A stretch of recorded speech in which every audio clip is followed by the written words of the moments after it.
방금 소개받은 국립낙동강생물자원관 이상득입니다. 제목이 이제 보시면 아까 잠깐 소개를 해주셨지만 이 돌만류라는 물 속에 사는 생물 이야기입니다. 우리가 사실 눈으로 보이지 않는 이 식물 플랑크톤 중에 이제 돌만류, 이제 규조류라고도 불리는데 이제 그 식물 플랑크톤의 일종인데요. 사실 눈에 보이지 않아서 평소에 그냥 무심코 지나치고 우리가 이제 뭐 계곡이나 이제 지금 여름이니까 이제 아마도 앞으로 계곡이나 뭐 바다에도 많이 가실 텐데 그런 데 살고 있는 아주 작은 생물들이에요. 근데 얘네들이 사실 지금 이제 요즘에 최근 들어서 점점점 기후변화가 더 심해지고 이 기후위기가 도래되고 있는 이 시기에 이산화탄소를 흡수하고 있는 생물입니다. 그래서 사실은 상당히 중요한 생물인데 이 생물의 중요성들이 아직까지 많이 알려져 있지 않고 있어요. 그래서 저는 이제 이 생물의 이산화탄소를 흡수하고 이제 지구를 지키고 있는 이 생물의 중요성에 대해서 오늘 좀 말씀을 드리려고 준비를 해왔고요. 혹시 저희 국립낙동강생물자원관 와보신 적 있으세요? 상주에 있는데 와보신 적 있는 분들 계시고, 근데 저희가 올해가 10주년이 됐어요. 10주년. 그래서 2015년도에 개관이 됐고 지금 이제 10년이 된 기관입니다. 전시관도 상당히 잘 되고 저처럼 이제 연구를 하는 연구자들이 있는 연구기관 같이 있고요. 이 동영상을 제가 준비를 했으니까 동영상을 한번 먼저 시청을 해보도록 할게요. 수많은 생명으로부터 흐르는 우리에게 부드러운 삶의 거절이 되어주는 단순 지구에서 정상의 그러나 인간에 대한 담수 활동의 파괴, 담수 생물 다양성을 빠른 속도로 감소시키고 우리의 미래를 위태롭게 하고 있습니다. 한반도 전역의 담수생물을 조사하는 걸로 국내 담수생물의 다양성을 지키고 담수생물의 가치에서 우리의 미래를 찾고 있습니다.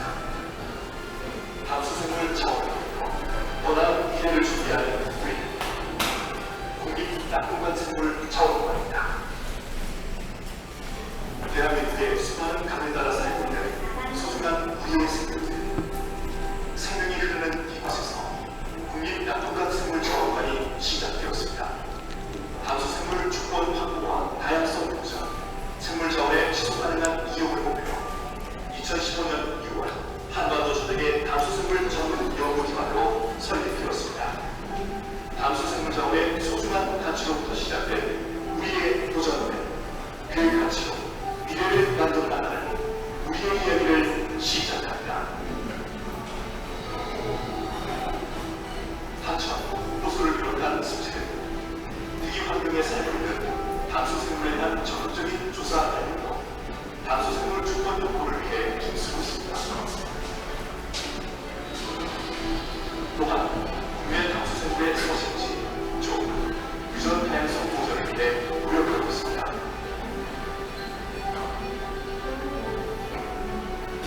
550만 점을 수정할 수 있는 생물병원 수장시설을 갖추고 국내 담수생물 자원을 안전하게 보존, 관리하고 있습니다.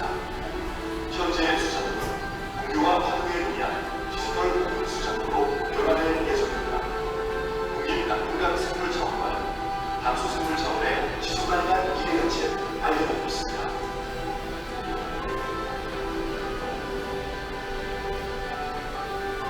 우리는 담수생물 자원의 조사와 보존에 그치지 않고 우리가 직면하게 될 다양한 문제들에 대한 해답을 생물 자원에서 찾고 있습니다.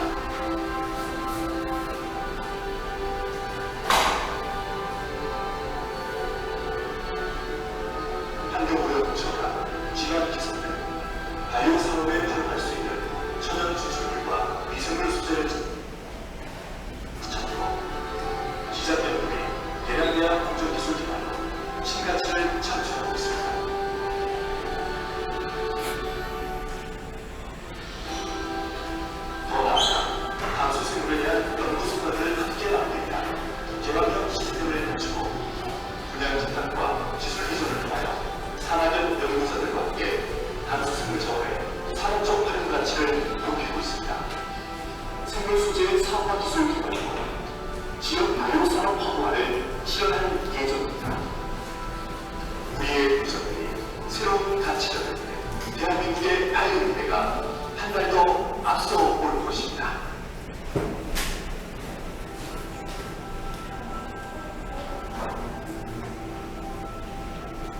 국내 최고 수준의 전시시설을 갖추고 생동감 있는 체험형 교육 프로그램을 마련하고 있습니다.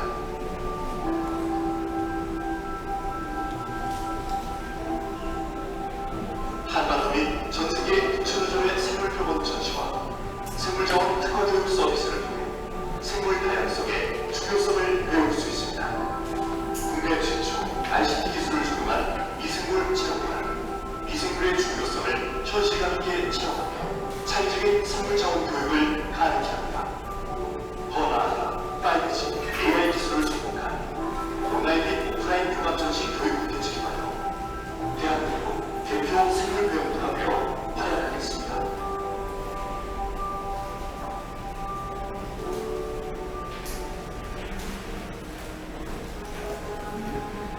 이외에도 사회적 가치 실현을 위한 꾸준한 발굴들, 자원간의 또 다른 공동이며 발견 미래를 표현하고 있습니다.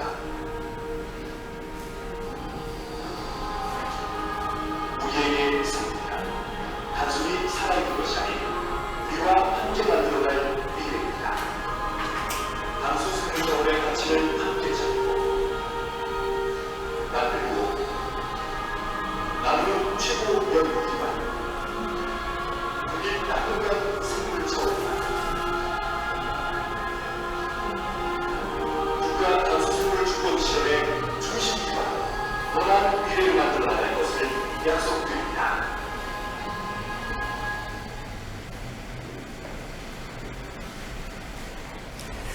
네, 저희 국립낙동강생물자원관 동영상을 방금 시청을 하셨고요. 저는 자원관에서 2015년도에 이제 저희 자원관이 개관이 됐는데, 8월 달에 이제 신입사원으로 그때 이제 들어가서 현재까지 연구를 수행을 하고 있습니다. 보시는 것처럼 이제 연구자이기 때문에 연구 결과들을 가지고 이제 논문이나 이제 책 출판도 많이 하고 있고요. 그리고 그런 연구 결과들을 활용해서 이제 방송이라든지 이제 보도, 뭐 유튜브 이런 활동도 열심히 수행을 하고 있습니다.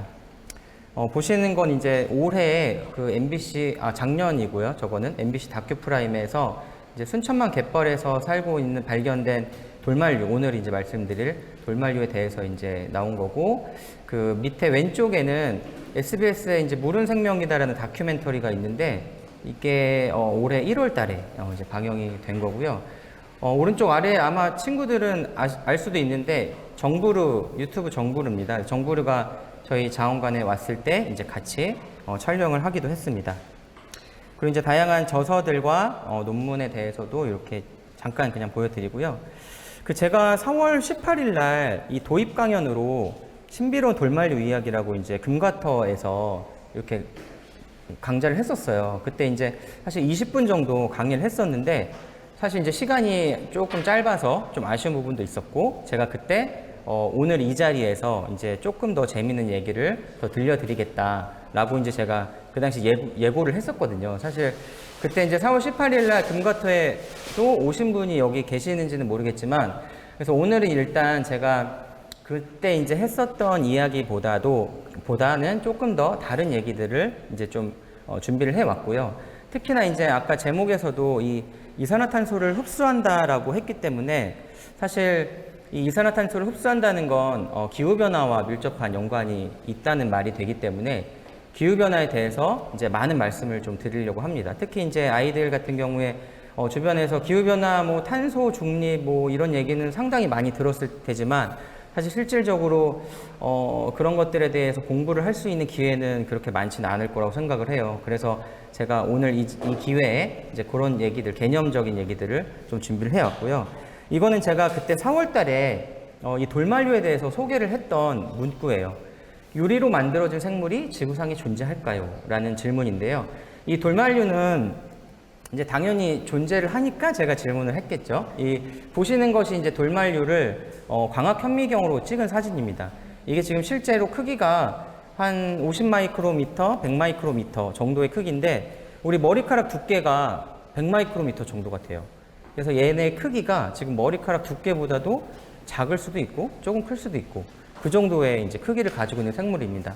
보시면 안에는 약간 녹색, 황금 색깔 뭐 이런 색깔이 들어가 있죠. 얘네들이 이제 광합성을 하는 이제 엽록체라든지 아니면 기타 세포가 가지고 있는 소기관들이 저렇게 이제 색깔로서 보이는 것들이고요. 저런 기관을 통해서 이제 이산화탄소를 흡수해서 광합성을 하게 됩니다. 겉에는 보시면 유리같이 이렇게 투명하게 돼 있어요. 그래서 아까 제가 말씀드린 것처럼 이 돌만류는 세포벽이 규소 아니면 규산이라고 하는 그런 성분으로 되어 있는데 유리나 이제 우리 모래사장에 있는 모래 그런 성분으로 되어 있습니다. 그래서 실제로 이런 규산이나 규소를 생합성을 하는 생물들이 지구상에 거의 없어요. 그런데 이제 이 돌만류는 그런 것들을 자체적으로 생합성을 해서 만드는 정말 신비로운 생물로 알려져 있습니다. 이 사진 역시 이제 현미경을 통해서 찍은 사진들이고요. 지금부터는 이제 제가 기후변화에 관련된 얘기를 좀 드리려고 하는데, 보시면 이제, 이게 작년도에 제가 기사들을 막 찾아가지고 제목들을 딴 거예요. 잘파 세대라고 아마 들어보셨을 텐데, 잘파 세대 트렌드, 아이폰보다 인기 있는 제품, 그리고 돈을 더 줘도 못 사고 미국에서 열광하는 이런 제품이고, 66만 원짜리가 80만 원으로 막 팔리기도 했어요. 이게 없으면은 뭐 이렇게 이제 그 자리에 낄 수도 없고 이제 그런 이제 문구도 이제 이렇게 나오고요. 이게 이제 뭐냐면 텀블러입니다. 텀블러. 이 아마 아시는 분들은 아시겠지만 이 스탠리에서 나온 스탠리 텀블러고, 스타벅스에서 이 스탠리 텀블러를 이제 조금 디자인을 변경을 해서 이렇게 정말 고가의 작년, 재작년, 그 전에 이렇게 팔린 이 텀블러입니다. 이 텀블러가 사실은 이 스탠리 텀블러는 미국에서 노동자나 이 소방관들 이런 분들이 이제 현장에서 가지고 다니면서 따뜻한 물을 드셔야 되고 또 찬물을 드셔야 되기 때문에 예전부터 사용했던 이 텀블러고 또 예전부터 있었던 브랜드예요. 근데 이 스탠리 텀블러가 이제 이 디자인을 조금 개선을 하면서 상당히 고객층들을 이렇게 넓히고 그렇게 이제 마케팅을 한 거죠. 근데 그렇게 할 수 있었던 이유가 뭐냐면 화재 사고가 차량에서 났는데 당연히 텀블러가 다 탔어요. 근데 안에 얼음이 녹지가 않았어요. 그 정도로 이 텀블러가 성능이 좋다. 이게 이제 딱 이 사건에서, 이 화재 사건에서 입증이 된 거죠. 그래서 이제 이 스탠리사에서는 이 텀블러를 가지고 엄청 이제 뭐 많이 이제 이렇게 산업적으로 활용을 많이 했죠. 제가 이제 이 텀블러 얘기를 말씀을 드린 이유는 사실 이 텀블러가 아까 이제 뭐 제가 이 스탠리사에서의 어떤 전략이라든지 아니면 기존의 이제 디자인을 어떻게 뭐 다시 만들었던지 이런 것들도 있지만 사실은 기후변화하고 사회적인 이슈가 상당히 맞았기 때문에 이렇게 이제 텀블러가 잘 팔리고 고가로 팔릴 수 있었다라는 것을 이제 말씀을 드리려고 준비를 했어요. 보면은 이제 기상청의 블로그를 보시면 텀블러에 대한 이야기가 나와요. 우리가 이제 보통 요즘에는 사실 지금 이 자리에도 텀블러 가지고 계신 분들이 많은데 요즘에 저희 같은 경우는 이제 환경부 산하 기관인데 저희는 기관 안에 건물 안에서 일회용품을 아예 못 쓰게 돼 있습니다. 그래서 무조건 텀블러를 출퇴근하는 직원들이 손에 항상 들고서 아니면 가방에 넣던지 해서 이제 텀블러를 가지고 다니고, 저희 기관 앞에 커피숍이 있는데 그 커피숍에 텀블러를 가져가면 할인을 해줘요. 네, 그렇게 아예 저희 기관하고 이제 제휴를 해서 그렇게까지도 해서 이제 텀블러를 사용을 많이 하는데, 근데 사실은 이 텀블러가 대부분 안에 스테인리스로 되어 있어요. 이 스테인리스는 아시다시피 이제 제철소에서 만들게 되겠죠. 그러면은 그 텀블러를 만드는 과정에서 상당히 많은 탄소가 나옵니다. 그래서 이제 여기 제가 써놨지만 이 텀블러를 만드는 과정에서 정말 많은 온실가스가 배출이 돼요. 그러면 이제 중요한 것은 텀블러를 우리가 뭐 이제 이쁘거나 아니면 이제 당연히 사용을 해야 돼서 돈을 주고 사지만 일단은 내가 텀블러를 사고 구매를 했으면 정말 오래 써야 된다는 거예요. 사실 여기에 뭐 종이컵 대신 텀블러를 최소 28번 사용해야 된다는데, 이거는 이제 이 블로그에 나온 그냥 기사를 제가 가져왔을 뿐이고, 종이컵과 사실 어떤 만드는 재료를 비교를 해보면 아마도 훨씬 더 많이 써야지 종이컵 정도를 만들 때 나오는 온실가스 탄소를 대체해서 아마 효과가 있지 않을까라는 생각을 해요. 그래서 중요한 것은 텀블러를 쓰되 오래 써야 된다, 많이 사용을 해야 된다. 이게 사실은 포인트입니다. 그리고 우리가 그런 비슷한 맥락에서 에코백을 많이 써요, 사람들이. 비닐을 이제 안 쓰고 장을 보러 갈 때도 비닐 이제 봉지보다는 에코백이나 아니면 장바구니 이런 것들을 많이 쓰고, 요즘에는 기념품으로도 저희 기관도 마찬가지지만 어떤 기념품을 만들 때도 에코백 만들자 이렇게 제안하는 사람들도 많이 있어요. 근데 이 에코백이 문제가 뭐냐면 여기 아마 읽어보시면 이 에코백을 만드는 과정에서도 상당히 문제가 많아요. 이 제3국가들의 노동력이 다 착취가 되고, 그리고 중요한 것은 에코백을 7,000번을 넘게 써야지 환경오염에 대해서 극복을 할 수가 있어요. 그러면 우리가 하루에 한 번 쓰지 않을까요? 에코백을 많이 써도? 그럼 7,000일을 써야지.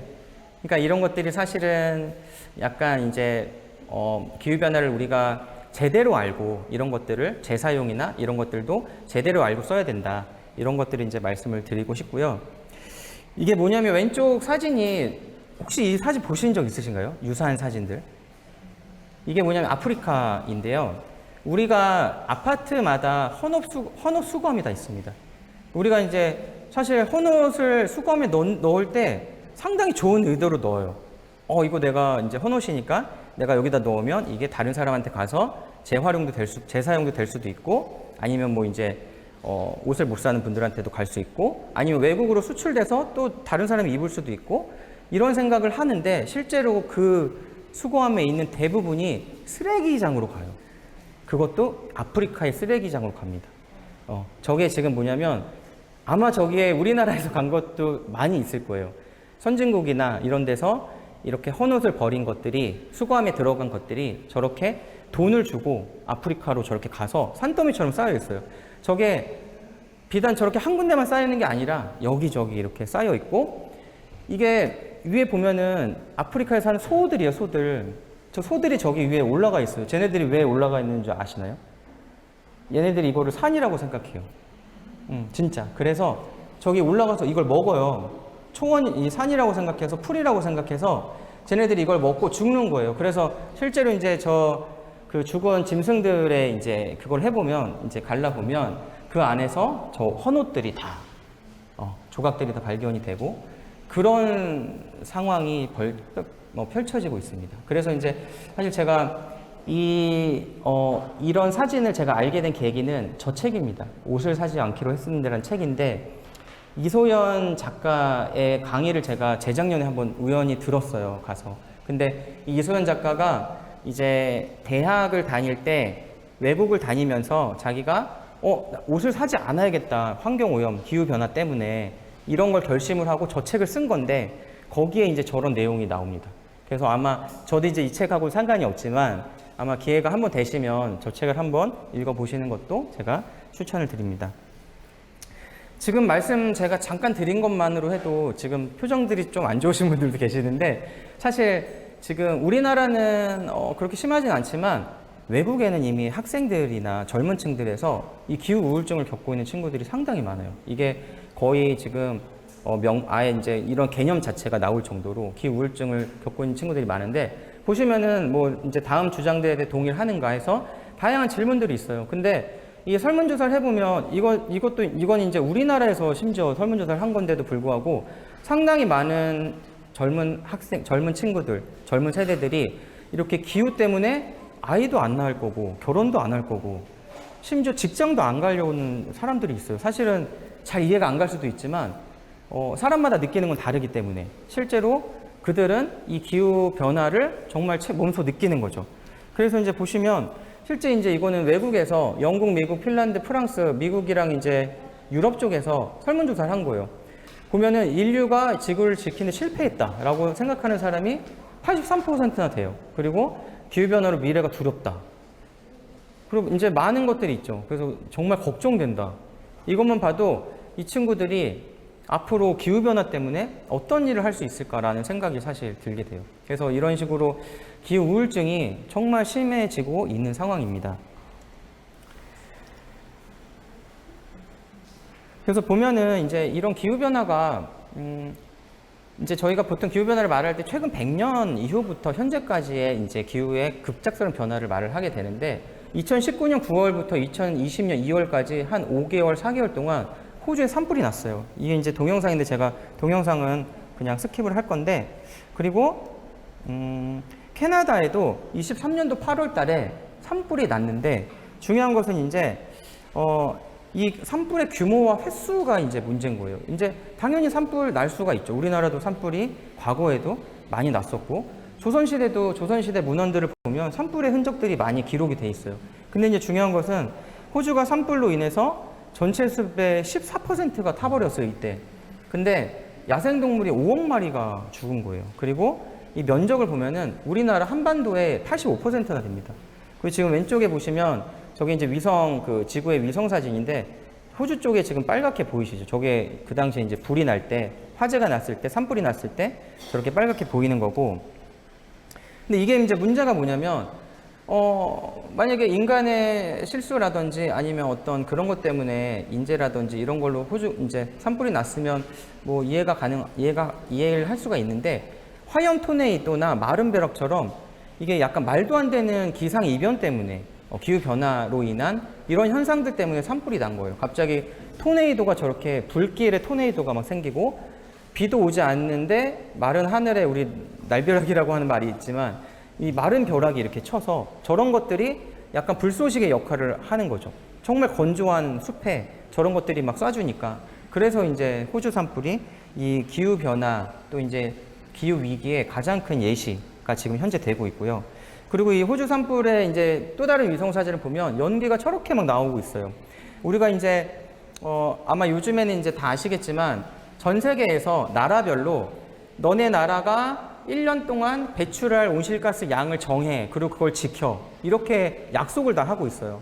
근데 이 당시에 이제 2018년도부터 19년도에 이 호주 같은 경우는 이 이산화탄소 배출량을 5억 3,200만 톤을 우리는 배출하겠다. 이것까지 지키겠다. 이렇게 약속을 하고 계획을 짰는데 이때 한 3개월, 4개월 동안의 산불로 인해서 3억 5천만 톤이 배출이 된 거예요. 이산화탄소가. 그러면 호주는 이걸로 인해서 어마어마한 이제 손해를 보게 되는 거죠. 물론 호주뿐만 아니라 전 지구적으로 이제 엄청난 손해를 보게 되는 거고. 그리고 이제 이 호주 같은 경우는 자연복원이라고 해서 이런 산불이 나면 이 나무가 자랄 때까지 그냥 놔두는 복원 정책을 쓰고 있습니다. 그래서 결국에 이 산림이 자라려면 최소 이제 100년이 걸리는데 100년 동안 그냥 지켜보고 있어야 되는 상황인 거예요. 호주의 정책에 의하면. 물론 지금 현재는 정책이 어떻게 바뀌었는지 모르겠지만 이 당시에는 그래서 이제 이렇게 악순환이 계속 이제 되는 거죠. 이렇게 이제 산불이 나면 연기가 나고 그게 이제 이산화탄소 대기 중으로 가고 그것이 결국에 지구온난화를 또 가속화시키고 이런 것들이 또 이제 가뭄이 또 생기고 이런 것들이 이제 계속 악순환이 되는 상황이 생기게 됩니다. 그런데 정말 웃긴 게 호주에서 산불이 저렇게 났는데 그리고 나서 얼마 있다가 보시면은 이 우박인데요. 우박이 저렇게 커요. 지금 손에 있는 거 보셨죠? 골프공보다도 훨씬 큰 우박이 막 내리는 거예요. 아니 어떻게 산불이 났다가 갑자기 우박이 저렇게 내릴 수가 있을까요? 그게 이제 보면은 인도양의 다이풀모드라는 이런 이제 기후의 이제 이론인데요. 이런 이론이 있는데 인도양을 기준으로 해서 인도양의 서쪽과 동쪽에 이런 어떤 기류의 변화가 다르다는 거예요. 이거는 이제 원래부터 있었던 이 현상인데 중요한 것은 이 현상이 이제 더 잦아지고 이제 오랫동안 이어진다는 거죠. 그래서 해수면의 온도나 이제 그런 것들에 의해서 한쪽에서 비가 오면 한쪽은 가뭄이 들고 또 한쪽에 가뭄이 들면 한쪽에선 비가 오고 이런 현상이 이제 이 다이폴 모드라는 현상인데 이런 것들이 기후변화에 의해서 상당히 이제 이렇게 잦아지고 광범위해졌다. 이런 말씀을 이제 드릴 수가 있고요. 그러면 아까 그런 다이폴 모드 같이 왜 그런 현상이 생길까? 지구에서. 이 지구는 이제 지구에는 물이 채워져 있는데 이 물이 평형을 이루고 있습니다. 사실. 지구의 물은 바다에도 있고 강에도 있고 대기 중에도 수증기가 있고 구름도 있죠. 이 물들은 결국에는 평형을 이루고 있어요. 그러니까 다시 말씀드리면 어디에서 물량이 없어지면 그 물량은 결국에 다른 데에서 이제 생기게 되는 거예요. 그러니까 어디가 가뭄이 되면 그 물은 결국에 올라가서 다른 쪽에서 비로 내리게 되고 반대 현상도 일어나고 그렇게 해서 결국에 사실 지구의 물이 평형이기 때문에 아까 그런 현상들이 생기게 됩니다. 그리고 이제 또 이 제트기류라는 건데요. 지난주, 지지난주 비가 엄청 왔어요. 제가 비가 정말 많이 온 날 광주, 전라도 이제 광주에 전남대학교가 있는데 전남대학교에 제가 이제 출장을 갔는데 그 다음날 뉴스에 나오더라고요. 광주가 433mm로 제일 많이 비가 왔다. 이렇게 나왔는데 어느 정도였냐면 전남대 정문을 통제했어요. 대학교 정문을 통제하고 아예 못 들어갈 정도로 이렇게 이제 비가 많이 왔는데 보시면 이제 북극에 저렇게 차가운 공기가 당연히 북극에는 있겠죠. 그리고 그 차가운 공기에 보통 이제 우리가 저기압이라고 하고 그보다 이제 따뜻한 공기 고기압이라고 하는데 보통은 저렇게 저기압과 고기압, 즉 찬 공기하고 따뜻한 공기가 둘레길을 저렇게 형성을 하고 있어요. 저거를 이제 저 둘레길을 형성을 하고 있는데 이게 북극의 온도가 점점 올라가다 보니까 저 찬 공기 둘레길가 점점 내려오는 거예요. 여기 이제 오른쪽 위에 그림처럼. 그러면 저 공기가 계속 이렇게 내려오다 보면은 우리나라까지도 저 찬 공기의 둘레길가 내려오게 되겠죠. 어느 순간은. 그러면 저 찬 공기가 내려온 찬 공기가 남쪽에서 오는 따뜻한 공기하고 만나게 되면 그때 이제 비가 생기잖아요. 그렇게 돼서 이렇게 갑자기 많은 양의 비들이 많이 생기게 됩니다. 당연히 이거는 이제 우리나라뿐만이 아니라 전 세계적인 현상이고, 그래서 이제 이런 제트기류의 문제들도 기후변화에 의한 이제 가장 심한 문제, 극심한 문제라고 볼 수가 있고요. 또 이제 우리가 해수의 온도를 빼먹을 수가 없어요. 사실 중요한 건데, 여기 보시면 오른쪽 위에 경향신문에서 나온 기사인데, 바다의 온도가 1도를가 상승을 하려면 핵폭탄 2,800만 개 에너지가 필요해요. 핵폭탄이 2,800만 개가 터져야지 온도가 1도 올라갈 정도로 그렇게 많은 에너지가 필요한데, 여기 왼쪽에 이제 검은색 박스를 보시면 지난 25년 동안 이제 해수 온도가 정말 많이 상승을 했는데, 그거를 매 초마다 따져보면 1초마다 원자폭탄이 9개씩 터져야지 지금 현재 온도 상승이 되는 정도의 상황인 거예요. 그래서 사실 이 해수의 온도가 정말 많이 상상도 못할 정도로 올라가고 있다. 이런 것을 이렇게 정말 원자폭탄이랑 비교를 해봤을 때도 상당히 심각하다는 것을 알 수가 있고요. 여기 보시면 이제 향후 앞으로의 시나리오들이에요. 엄마 부산이 어디 있어? 나중에 이제 부산이 어떻게 될지도 모르는 거예요. 아들이 이제 부산 없어 이렇게 써 있는데 좀 암울하긴 하지만, 그렇게 이제 뭐 여러 이제 단체들에서, 시민단체나 여러 이제 단체들에서 미래 시나리오들을 많이 이렇게 만들어 놨어요. 아마 나중에 시간이 되실 때 유튜브 같은 데에서 검색해 보시면 해수면 상승 시나리오들이 상당히 많이 있거든요. 그거 한번 보시면은 도움이 많이 되실 것 같고요. 이 오른쪽 아래 보시면 이제 아이들도 학생들도 와 있으니까, 우리가 보통 이제 기후변화를 딱 떠올리면 해수면 상승을 딱 떠올려요, 사실은. 그럼 이제 북극을 만약에 예를 들면은 이 빙하와 빙산 이런 용어들이 이렇게 있는데, 실제로 물 위에 떠 있는 얼음, 빙산이라고 표현을 하고, 저렇게 육지에 얼어 있는 것은 빙하라고 표현을 해요. 이미 빙산은 물 위에 떠 있어요, 사실. 그래서 빙산은 녹아도 해수면이 상승을 하지 않아요. 문제는 이제 이 온도가 올라가면 육지 위에 있는 빙하가 녹기 때문에, 그래서 우리 보통 빙하가 녹으면 이제 해수면 상승 이런 말을 쓰는 이유가 이 그림을 딱 보시면 아실 수가 있어요. 그렇게 이제 빙하가 그러면 기후변화 때문에 온도가 상승해서 빙하가 녹아요. 그러면 이 빙하, 이 얼음이 해주는 중요한 역할이 뭐냐면 이 태양 에너지를 반사시켜 준단 말이에요. 그럼 태양 에너지가 흡수가 되면 그 온도가 올라가겠죠? 근데 그만큼 이 빙하의 역할이 반사를 해주는 건데, 그 빙하가 점점 줄어들다 보니까 반사해주는 것도 줄어들게 될 수밖에 없어요. 이게 또 악순환인 거죠.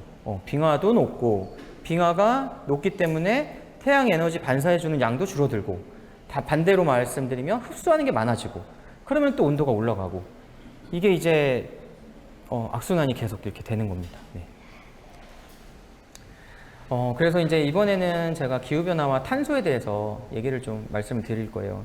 그 기후변화에 대해서 지금까지 여러 현상들에 대해서 말씀을 좀 드렸는데, 사실 기후라는 얘기는 기상청에도 쓰고 환경부에서 쓰고 상당히 다양한 곳에서 이 개념을 많이 쓰고 있고, 개념도 조금씩 사실 다릅니다. 근데 이제 어떻게 보면 이제 일반적인 정의로 봤을 때 이 기후라는 거는 우리가 보통 30년 이상의 그 오랜 기간에 걸쳐서 나타나는 평균적인 상태를 의미를 해요.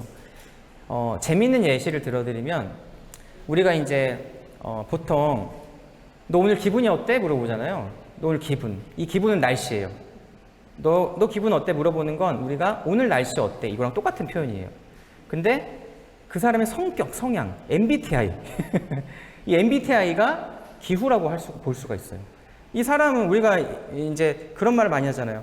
뭐 사람이 갑자기 뭐 달라지면 이 사람 이제 죽을 때가 다 됐다. 뭐 이런 얘기도 예전에 이제 그런 얘기도 하는데, 그처럼 그 사람의 성향이나 성격은 달라지기가 어려워요. 네, 그게 이제 기후인데, 그런 기후가 달라지고 있다는 거죠. 그게 상당히 지금 문제라는 겁니다. 사실 이 기후변화는 지구적인 입장에서 봤을 때는 지구의 물리적인 운동 때문에 저절로 이루어지고 있었어요. 기존부터, 옛날부터, 아주 옛날부터. 보시면 이제 밀랑코비치 주기라는 게 있는데, 이 밀랑코비치라는 과학자예요. 이 과학자가 이 주기를 이 이론을 제안을 한 건데, 이제 그 북극하고 남극의 빙하 코어를 대상으로 해서 어떤 연구를 했는데, 그걸 해보니까 저렇게 지구의 공전 궤도의 이심률이라고 해서 지구가 이제 태양을 공전을 하잖아요. 그 공전 궤도, 그리고 지구가 이제 자전 운동을 하는데 이렇게 기울어져서 자전 운동을 하죠. 그렇게 기울어진 회전축, 그리고 자전축의 경사, 또 회전 운동, 이런 지구의 어떤 물리적인 저런 운동들하고 기후변화의 온도 상승과 하강을 비교를 해보니까 저게 연관성이 있다.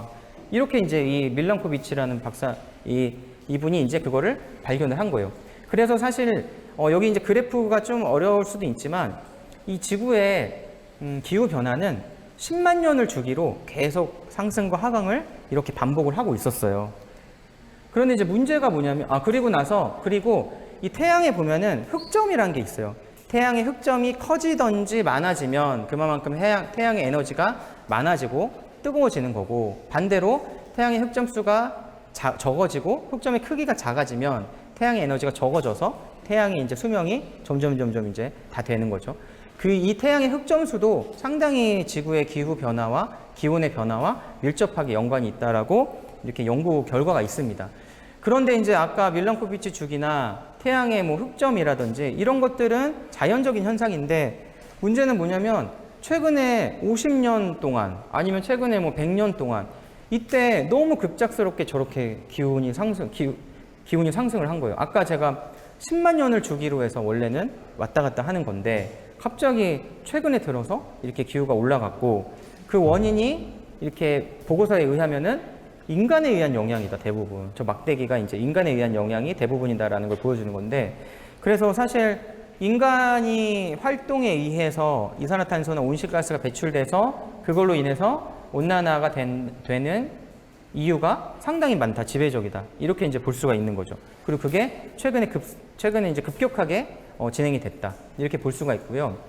이 자료는 이제 IPCC라고 이제 유엔에서 기후 관련된 일을 하는 협의체라고 쉽게 표현을 드리면 될 텐데, 거기에서 나온 보고서인데, 사실 우리가 기후변화 하면 우리 사람들이 좀 덥고 이제 생태계도 좀 파괴가 되고, 아까 이제 말씀드린 것처럼 산불이나 이런 것들이 많이 생기고, 이 정도까지밖에 저희는 사실은 직접적으로 느끼는 것밖에 생각을 못 하는데, 사실 여기 보시는 것처럼 이 기후변화로 인해 초래되는 것들이 상당히 많아요.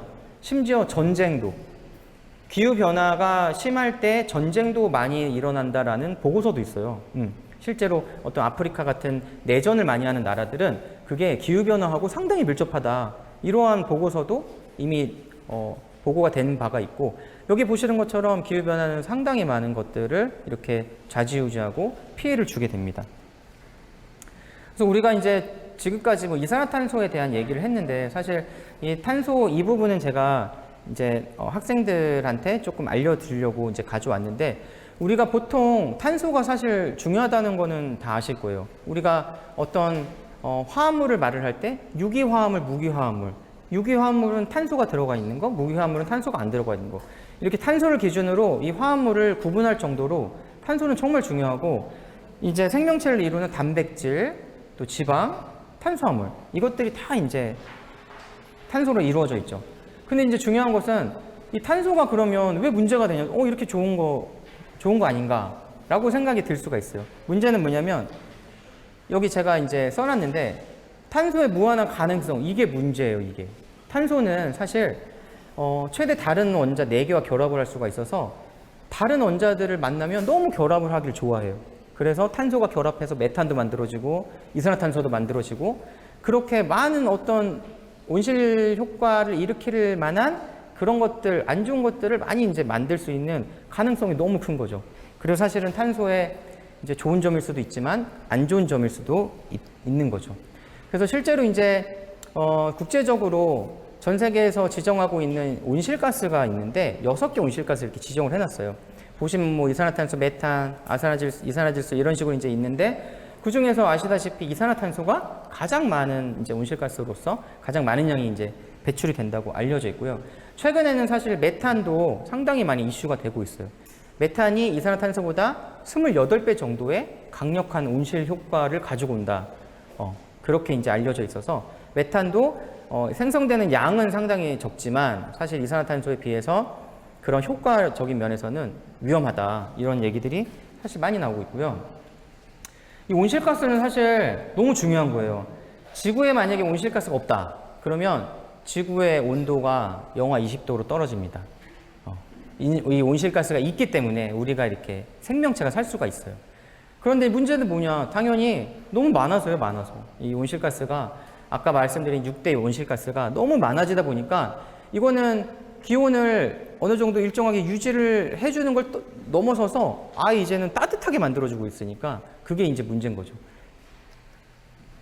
그래서 이제 그 미국의 우리나라 때 좀 환경부예요. 미국의 환경청이라고 하는데 거기서도 이렇게 이산화탄소가 가장 위험하다라는 이제 보고를 이렇게 하고 있고, 그럼 이제 저희가 이 아까 말씀드린 돌만류나 이런 식물 플랑크톤, 또 특히 이제 이렇게 육상에 사는 식물들, 얘네들이 광합성을 한다는 건 아마 알고 계실 텐데, 광합성을 하는 메커니즘은 이산화탄소를 흡수를 하고 물을 흡수를 해서 그것들이 이제 만나서 이렇게 포도당이라든지 이런 것들 에너지를 만드는, 이게 이제 광합성인데, 그렇게 해서 이제 우리가 배출되는 이산화탄소를 사실 자연에서 이런 식물들이나 식물 플랑크톤, 또 돌만류, 규조류, 얘네들이 이렇게 실제로 흡수를 해주고 있어요. 그래서 이제 엄청 사실 이런 애들이 고마운 애들이죠. 그래서 이제 지금부터는 제가 이산화탄소를 흡수하는 돌만류에 대해서 말씀을 드리려고 합니다. 이 돌만류는 미세조류예요. 말 그대로 미세하다, 작다는 얘기예요. 아까 제가 머리카락 굵기 정도 된다라고 말씀을 드렸는데, 이렇게 미세조류는 우리가 보통 식물 플랑크톤이라고, 사실 굳이 따지면 조금 차이가 있지만 그래도 이제 뭐 일반적으로 그냥 보통 식물 플랑크톤이라고 부르고 있고요. 이렇게 다양한 색깔과 모양을 가지고 있어요. 뭐 아까 제가 말씀드린 돌만류도 있고 녹조류라는 애도 있고, 그리고 뭐 남조류도 있고, 우리 강 같은데 이제 여름철에 녹색깔로 막 변하잖아요. 이게 이제 그 녹조 현상을 일으키는 애들이 남조류고, 바다에서는 붉은색으로 이렇게 적조 현상을 일으키거든요. 그런 애들이 이제 보통 와표모조류 애들이 이렇게 적조 현상을 일으키기도 합니다. 얘네들은 이제 물에서 살아요, 다. 네, 물에서 살고, 아까 이제 말씀드린 것처럼 광합성을 하기 때문에 이산화탄소를 흡수해서 광합성을 하고 있고, 이 돌만류들은 이렇게 동그란 모양도 있지만 조금 전에 보셨던 것처럼 정말 다양한 모양을 또 가지고 있습니다. 이 한 개체를 확대를 해보면 이렇게 영어로 제가 써놨는데, 이 클로로플라스트라고 오른쪽 아래 써있는 요게 이제 엽록체예요. 그래서 이제 세포 안에 저렇게 세포를 둘러싸서 엽록체가 저렇게 들어있는 모습을 볼 수 있어요. 이 엽록체를 통해서 이산화탄소를 흡수를 하고 있습니다.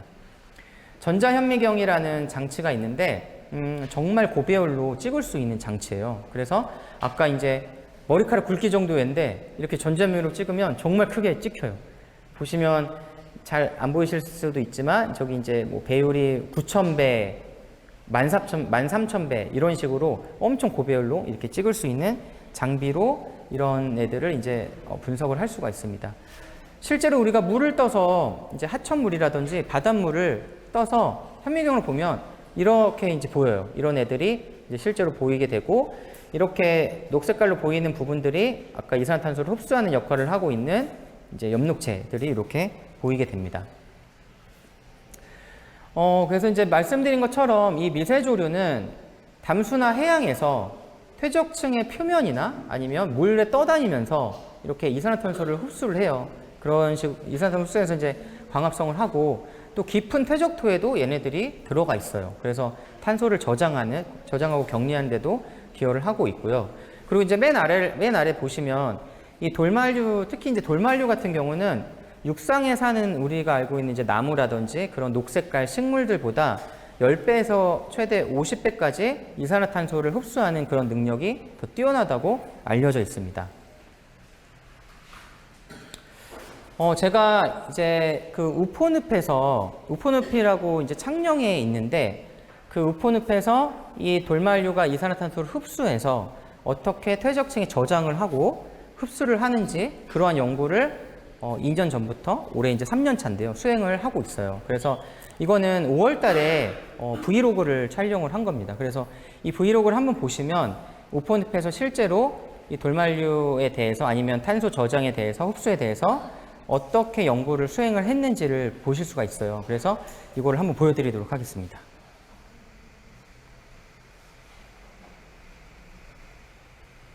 저희가 서 있는 이곳은 우포늪 중에서 우포늪이라는 곳인데요.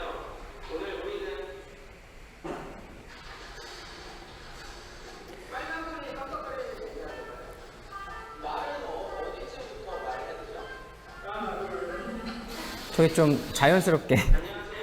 저는 국립남동강생물자원관 영생생물연구소에서 연구를 하고 있는 이상득 선임연구원입니다. 오늘 저희가 서 있는 이곳은 우포늪 중에서 우포늪이라는 곳인데요. 오늘 우리는 여기서 우포늪에 물 안에 퇴적소에 저장되어 있는 탄소의 저장량을 증명하기 위해서 이 자리에 서 있습니다. 그러면 지금부터 저희와 함께 우포늪으로 떠나보시도록 하겠습니다. 네, 오늘 우포늪의 브이로그에 같이 저희를 도와서 출연해 주실 송광사의 대장님을 소개해 드리도록 하겠습니다. 대장님과 오랜만에 저희 자원관의 홍보를 담당하시는 분입니다. 네. 저희는 재작년부터 그 탄소가 얼마나 저장되어 있는지를 연구를 해오고 있고요. 지금 올해 같은 경우는 이제 3차년도 3년차 이렇게 연구를 수행하고 있습니다. 그래서 저기 보시는 것처럼 저렇게 퇴적도를 시추 작업이라는 것을 통해서 퇴소를 한 다음에 아까 저기 물 위에 떠 있었잖아요. 떠서 물 아래에 있는 흙을 한 10m 정도를 이렇게 채취를 하는 거예요. 이 식물 플라스틱 중에 거의 60%, 70% 이상을 차지하는 것이 이제 뷰조류라는 것인데, 그걸 이제 순물이 말고 실제 돌말류 만들기를 합니다. 돌말류 같은 경우는 아까 그 주소, SI라고 하는데 그 주소로 탁구벽이 만들어졌어요. 쉽게 생각하면 이제 유리나 돌로 탁구벽이 만들어졌고요. 그래서 얘네는 만 년이 지나도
저 이제 황동관 안에 쾌적토가 이렇게 차 있습니다. 이렇게.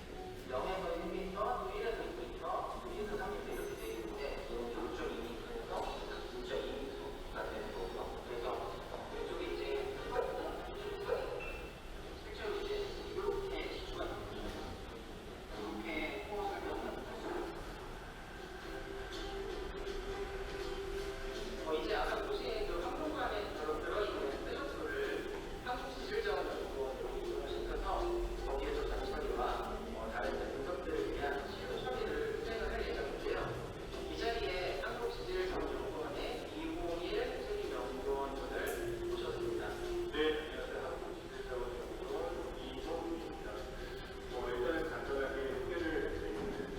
샘플된 성동관을 지질자원연구원으로 이동한 다음에 먼저 산출을 하게 됩니다. 산출을 하게 되면 해주된 해적체, 동그랗게 기둥 형태로 나타나게 되는데 그것들을 발판에 갈라서 과거에는 어떤 해적들이 존재했는지 통계가지고 과거에는 어떤 환경이 있는지를 해석을 하게 됩니다. 그 다음에 이제 그 해적층이 이제 언제 형성이 되었는지를 알기 위해서 연재 식성을 시료를 샘플링한 다음에 지금 저 안에 그 돌만류가 다 들어가 있는 거예요.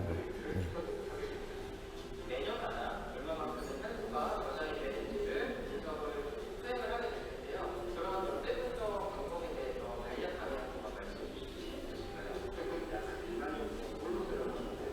지금 우리가 실제로 해적층에 대한 것들은 홀로세 수정이 되고 그것을 이전 그랬을 때는 여러 다양한 장비들이 연관되는 시대를 할 수가 있는데 대부분 일반적인 우리 알고 있는 것들이 우리가 산소 존재 목사님 오늘 개인적으로 촬영 너무 감사드리고요. 마지막으로 인사 한번 하고 헤어질까요?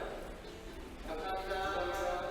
네, 지난번에 저희가 콘텐츠에서 신추한 시초포화를 가지고 며칠 전에 저기 아까 제가 말씀드린 그 전자현미경이라는 장비입니다. 저에게 콘텐츠를 작업을 마쳤어요. 그리고 지금 오늘은 여기 저희 국립낙동강생물자원관에 전자현미경 시계로 돌아가서 이제 실제로 그 시추포 시료에 어떤 돌발물이 있는지 분석을 해보려고 합니다. 지금 제가 어떻게 분석을 하는지 간략하게 소개를 좀 해드리도록 하겠습니다. 네, 상자에 동글동글한 것들이 있는데, 네, 어떤 거요? 보시면 10편이 이렇게 햄 모양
아까 이제 브이로그에서 보신 것처럼 그 오픈늪에 물 밑에 있는 퇴적토를 이렇게 1m씩 끌어올리면 이런 이제 형태가 됩니다. 그래서 이제 보시면 뭐 6.4m, 8.3m 이렇게 되고, 아까 이제 이 돌만류가 이산화탄소를 흡수한다고 했는데, 이산화탄소를 흡수한 돌만류가 이렇게 퇴적이 계속 이제 되면서 실시간으로 퇴적이 되겠죠. 이 물 밑에서 퇴적이 되면서 이렇게 과거부터 현재까지 저 퇴적토 안에 계속 이렇게 남아 있게 되는 겁니다.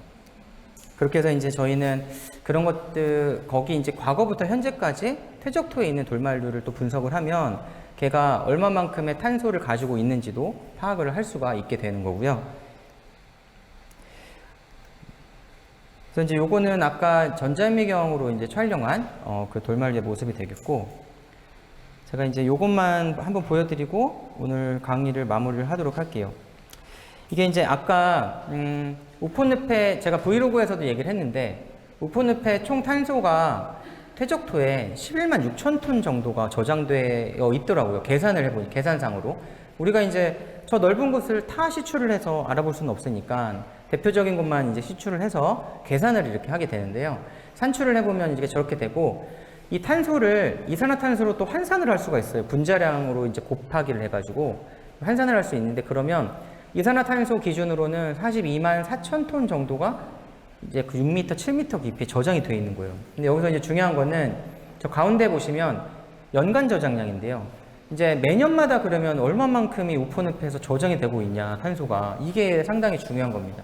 그래서 보시면 매년마다 오픈늪에서 탄소 입장에서 보면 190톤이 저장이 되고 있고, 이산화탄소로 환산을 하면 697톤이 저장이 되고 있어요. 저게 자동차로 따지면 464대나 사실 되는 양이에요. 그러면은 이제 여기서 뭐를 알 수 있냐면, 오픈늪이 창녕군에 있는데, 창녕군에서는 사실 제가 아까 처음 서두에 말씀을 드렸지만, 지자체마다도 이제 나라에서도 온실가스를 얼마나 배출해야 된다라는 목표를 정해놓고, 그거를 이행하기 위해서는 지자체들도 자기들만의 목표를 정해야 되는데, 그런 목표에 사실 도움을 엄청 줄 수가 있는 거죠. 네, 그래서 이제 그렇게 생각을 하시면 되고, 그리고 세 번째가 제가 미세조류라고 써놨는데, 이 돌만류도 포함이 다 되어 있는 거고, 이 미세조류가 저 190톤이나 697톤의 탄소나 이산화탄소에서 93%는 이 미세조류에 의해서 생긴 탄소나 이산화탄소 저장이 된 그거라는 것도 이제 안정동위원소라는 분석을 해보면 저렇게 결과가 나오는 것을 볼 수가 있었습니다. 그리고 여기는 이제 스킵을 하도록 하고, 그래서 작년에 이제 이 결과를 가지고 이렇게 보도자료로 내서 아마 이제 뉴스에도 나갔을 거고, 방송에도 나갔어요. 그래서 이제 나중에 한번 찾아보시면 아실 수가 있을 것 같고요. 그리고 제가, 요게 이제 진짜 마지막인데, 어제 중간 보고회를 했습니다. 저희 과제 중간 보고회를 했는데, 이 결과는 지금 어제 그 자리를 제외한 처음으로 지금 발표를 하는 거고요.